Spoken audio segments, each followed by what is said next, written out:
দেখো মান কচু গাছটা আমরা এখান থেকে তুলেছি, আমাদের আরো মান কচু গাছ আছে ওই যখন ঝিঙে। মান কচুটা আমাদের গাছেরই। এ দেখো মান কচু ঘষছি, মান কচু ভাজা হবে। সে তেল আর সর্ষে আর শুকনো লঙ্কা ফোড়নে দিলাম, তারপরে এই যে ঝিরিঝিরি করে কচুটা কেটে রেখেছি আর কচুটা দিয়ে দেবো কড়াইতে। মাগো উঠছে,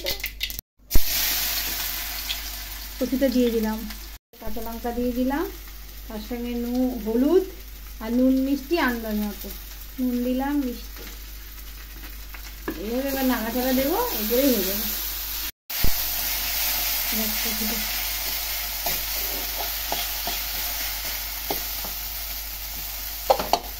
মা কচু ভাজাটা, এই কচু ভাজা হতে একটু সময় লাগে, একটু টাইম দিতে হবে না, হ্যাঁ এরকম বললে হবে না, নাহলে গলা ধরবে। কিন্তু বলে আমাদের কচু গলা ধরে না যদিও, তাও একটু বেশি করে একটু টানাতে হবে, নাহলে ভালো লাগবে না।